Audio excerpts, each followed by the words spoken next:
사랑의 샘 평화의 소리 KCR 11시 종합뉴스 365 헬스 마이랑이 베일로우 변호사 윤영준 다이나스픽 JP 에듀케이션 에듀킹덤 칼리지 다네모라 공동 제공입니다. 뉴질랜드 뉴스입니다. 오클랜드에 건설되는 신규 주택수가 감소할 수 있다는 예측입니다.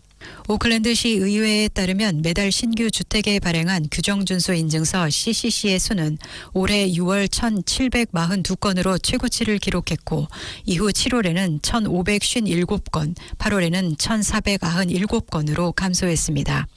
오클랜드의 주택 건설 둔화는 신규 주택 건축 허가 승인 수가 감소하는 것에서 예측될 수 있습니다.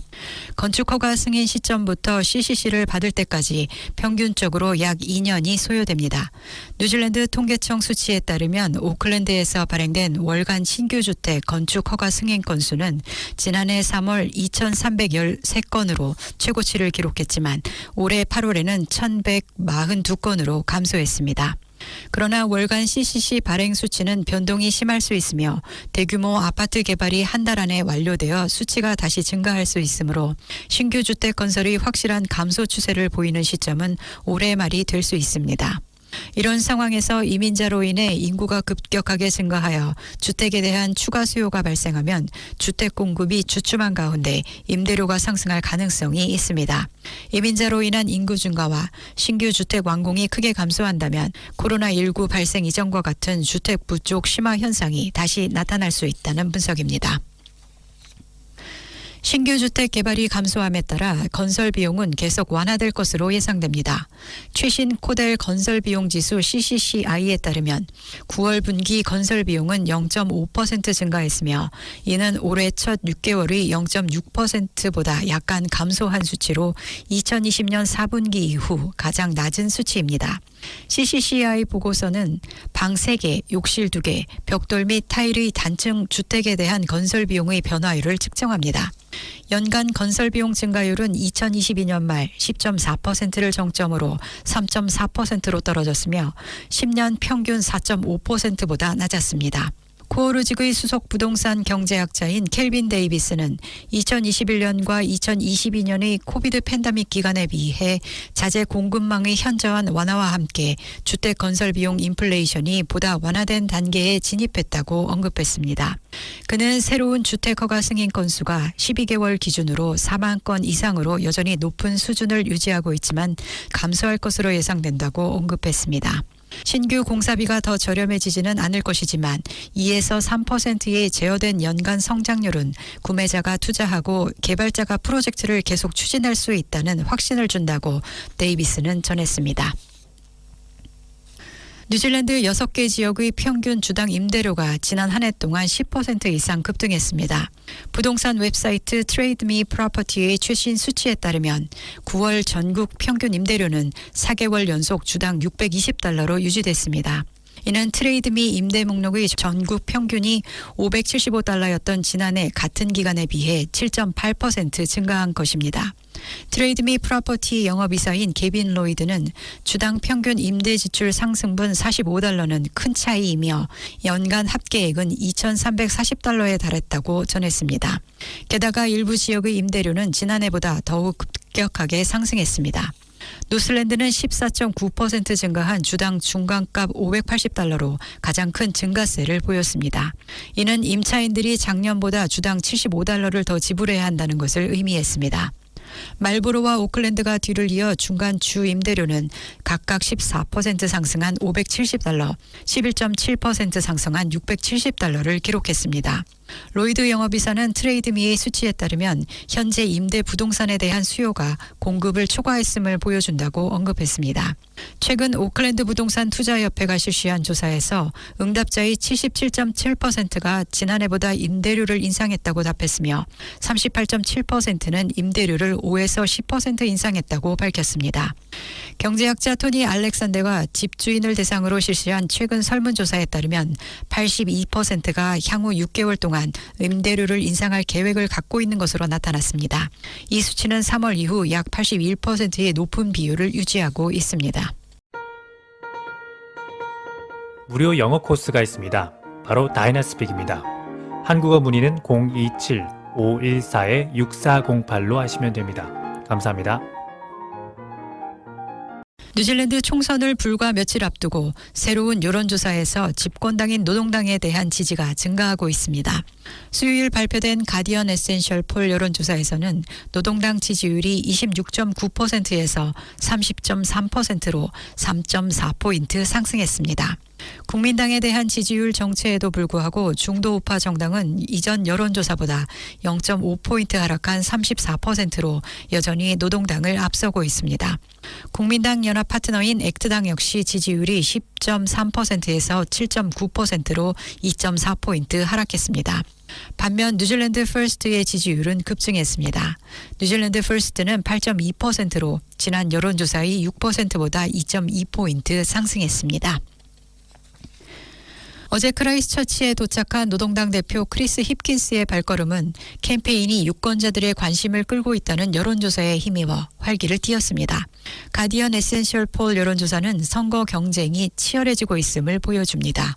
여전히 국민당이 34%의 지지율로 선두를 달리고 있는 반면 노동당은 30%를 약간 넘는 지지율로 올라섰습니다. 수요일에 열린 언론 브리핑에서 힙킨스는 당의 내부 여론조사에서도 노동당이 더 많은 지지를 받고 있는 것으로 나타났다고 전했습니다. 언론 기자회견에서 힙킨스는 부동산 투자자들에 대한 이자 공제를 복원하려는 국민당의 계획을 다시 한번 파헤치면서 국민당이 부유한 사람들을 위한 정책을 세우며 저소득 가구에 해를 끼치고 있다고 주장했습니다. 힙킨스는 노동당이 정부로 복귀할 가능성에 대해 여전히 낙관적이라고 전했습니다. 뉴스 오브 리드 리서치 여론조사는 좌파 연합의 지지가 증가하고 있지만 윈스턴 피터스가 킹메이커 역할을 계속할 것을 시사했습니다. 노동당, 녹색당, 테파티 마오리당은 이번 여론조사를 기준하면 국민당과 액트당보다 더 많은 의석을 확보하게 되지만 어느 쪽이든 정부를 구성하려면 뉴질랜드 퍼스트당이 필요하며 피터스는 오랫동안 노동당과 협력하는 것을 배제해 왔습니다. 뉴스 오브 리드 리서치 여론조사는 국민당이 4.6포인트 하락한 34.5%, 노동당은 1포인트 상승한 27.5%, 녹색당은 0.7포인트 상승한 14.9%, 액트당은 8.8%로 변함이 없었으며 뉴질랜드 퍼스트당은 1.6포인트 상승한 6.8%, 테파티 마오리당은 0.5포인트 상승한 2.7%로 나타났습니다. 이를 의석수로 환산하면 국민당 43석, 노동당 35석, 녹색당 19석, 액트당 11석, 뉴질랜드 퍼스트당 9석, 테파티 마오리당 3석으로 국민당과 액트당의 연합은 54석, 노동당, 녹색당, 테파티 마오리당 연합은 57석으로 우파 연합보다는 많지만 정부 구성에 필요한 61석에서는 여전히 부족합니다. 선거 후 뉴질랜드 퍼스트당의 피터스가 국민당, 액트당과 일하기로 선택한다면 우파 연합은 63석으로 올라갑니다. 뉴스 오브 리드 리서치 여론조사에서 선호하는 총리로는 국민당의 크리스토퍼 럭슨이 0.4% 하락한 23.6%, 노동당 크리스 힙킨스는 3.1% 상승한 22.2%, 뉴질랜드 퍼스트당 윈스턴 피터스가 5%, 액트당 데이비드 시모어가 4.2%, 녹색당 클로이 스와브릭이 3.7%, 녹색당 제임스 쇼가 1.2%로 나타났습니다. 국민당 대표 크리스토퍼 럭슨은 잠재적 연합 파트너인 뉴질랜드 퍼스트 윈스턴 피터스가 뉴질랜드에서 가장 신뢰도가 낮은 정치인이라는 액트당 대표 데이비드 시모의 주장에 동의하지 않습니다. 어제 브렉퍼스트 프로그램에서 크리스토퍼 럭슨은 뉴질랜드 퍼스트와 일하겠다고 말한 이후 피터스와 개인적인 논의를 한 적은 없다고 밝혔습니다. 크리스토퍼 럭슨은 노동당, 테파티 마오리, 녹색당의 또 다른 3년의 정권을 용납하지 않을 것이며 뉴질랜드 사람들도 용납하고 싶어하지 않을 것이고 이는 뉴질랜드의 완전한 재앙이 될 것이기 때문에 뉴질랜드 퍼스트 피터스에게 전화를 걸겠다고 전했습니다. 국민당 대표 크리스토퍼 럭슨은 자신이 일을 잘 해나갈 것이라며 자신의 사업 경험을 설명하고 자신은 뉴질랜드와 전 세계에서 가장 강한 대규모 경영진을 관리해왔다고 언급했습니다. 뉴질랜드 통계청이 발표한 최신 자료에 따르면 뉴질랜드로 입국하는 이민자 수는 역대 최고치를 기록하고 있는 반면 뉴질랜드 시민권자들이 대거 이탈하고 있는 것으로 집계됐습니다. 수요일에 발표된 자료에 따르면 뉴질랜드는 지난 8월까지 11만 2천 명의 순 이민자 증가가 있었습니다. 이러한 증가는 같은 기간에 연간 이민자 도착수가 사상 최고치인 22만 5천 명에 도달한 데 따른 것입니다. 이는 11만 5천 100명의 이주민이 떠나는 것으로 상쇄되는데 이는 2012년 2월이 연간 기록인 11만 7,400명보다 약간 낮은 수치입니다. 같은 기간 뉴질랜드 시민들의 순 이민 손실은 4만 2,600명으로 이는 2012년 2월이 4만 4,400명의 기록 순 손실과 큰 차이가 없고 그들은 대부분 호주로 떠났습니다. 2023년 3월에는 뉴질랜드 시민들 중 53%가 호주로 떠나고 있는 것으로 집계됐습니다. 전반적으로 2023년 8월에는 20만 6,800명의 해외 방문객이 도착했으며 2019년 8월 수준이 82%에 해당합니다. 2023년 7월과 8월에는 뉴질랜드와 호주가 공동 개최한 2023 FIFA 여자 월드컵과 함께 미국에서 14,000명 이상의 해외 방문객이 도착했습니다.